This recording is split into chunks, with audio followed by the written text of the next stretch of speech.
Selamat datang di Laborwal TV yang menyajikan informasi seputar hukum pidana maupun hukum perdata. Jangan lupa like, share dan subscribe-nya untuk berlangganan video seputar informasi hukum lainnya. Sistem hukum positif seringkali dihadapkan dengan persoalan konflik norma, yaitu terdapat dua atau lebih norma hukum positif yang saling bertentangan untuk satu objek pengaturan yang sama. Dalam situasi ini, mematuhi salah satu norma berakibat pada pelanggaran terhadap norma lainnya.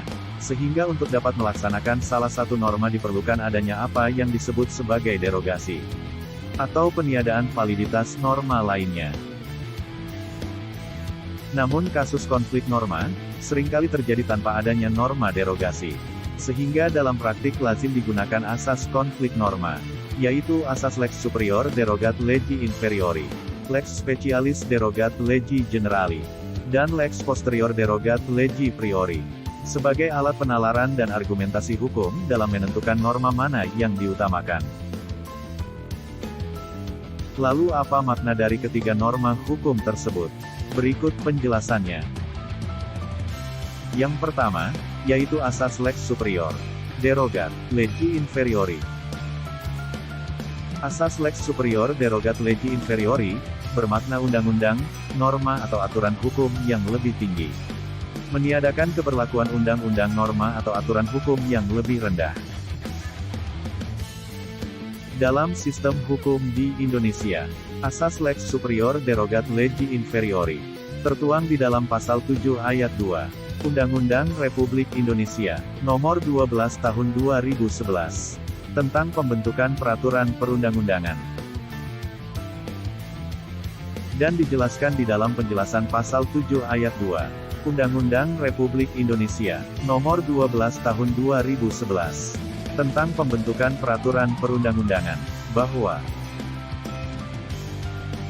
dalam ketentuan ini, yang dimaksud dengan hierarki adalah penjenjangan setiap jenis peraturan perundang-undangan yang didasarkan pada asas bahwa peraturan perundang-undangan yang lebih rendah tidak boleh bertentangan dengan peraturan perundang-undangan yang lebih tinggi.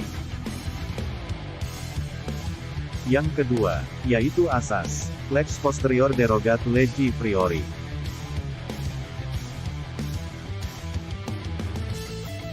Asas lex posterior derogat legi priori bermakna undang-undang, norma atau aturan hukum yang baru, meniadakan keberlakuan undang-undang, norma atau aturan hukum yang lama. Asas ini hanya dapat diterapkan dalam kondisi norma hukum yang baru memiliki kedudukan yang sederajat atau lebih tinggi dari norma hukum yang lama. Hal ini berkaitan dengan penjelasan sebelumnya, bahwa hubungan antar norma merupakan hubungan antara superordinasi dan subordinasi, di mana validitas norma yang lebih rendah selalu bersumber dari norma yang lebih tinggi. Oleh karenanya, tidaklah mungkin peraturan yang lebih rendah meniadakan peraturan yang lebih tinggi, sekalipun peraturan yang lebih rendah itu merupakan peraturan yang berlaku belakangan.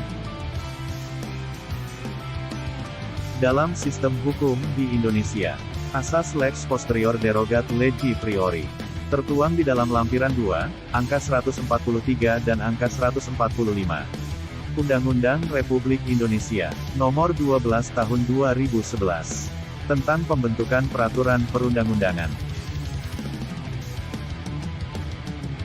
Disebutkan di dalam angka 143, bahwa jika materi muatan dalam peraturan perundang-undangan yang baru menyebabkan perubahan atau penggantian seluruh atau sebagian materi muatan dalam peraturan perundang-undangan yang lama, dalam peraturan perundang-undangan yang baru, harus secara tegas diatur mengenai pencabutan seluruh atau sebagian materi muatan peraturan perundang-undangan yang lama.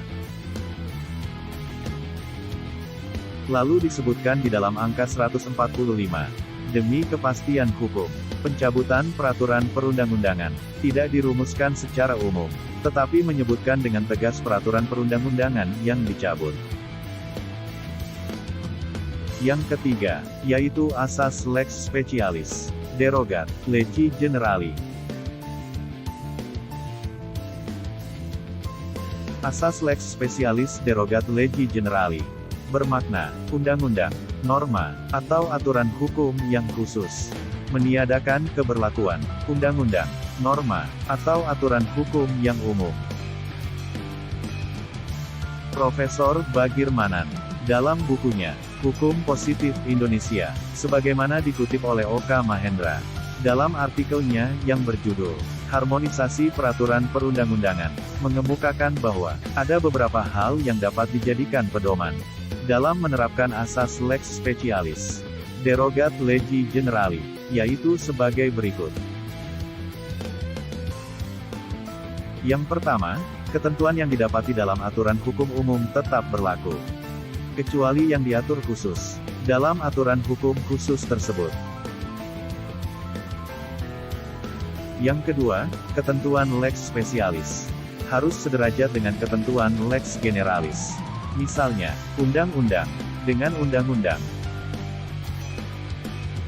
Yang ketiga, ketentuan lex specialis harus berada dalam lingkungan hukum yang sama dengan lex generalis. Misalnya, Kitab Undang-Undang Hukum Dagang merupakan lex specialis dari Kitab Undang-Undang Hukum Perdata, karena berada dalam lingkungan hukum yang sama, yaitu lingkungan hukum keperdataan. Seluruh informasi dan data yang disediakan dalam Labor Law TV adalah bersifat umum dan disediakan untuk tujuan edukasi saja. Artikel tertentu Labor Law TV mungkin sudah tidak sesuai atau tidak relevan dengan peraturan perundang-undangan yang berlaku saat ini. Disarankan untuk mengecek kembali dasar hukum yang digunakan dalam artikel Labor Law TV untuk memastikan peraturan perundang-undangan yang digunakan masih berlaku.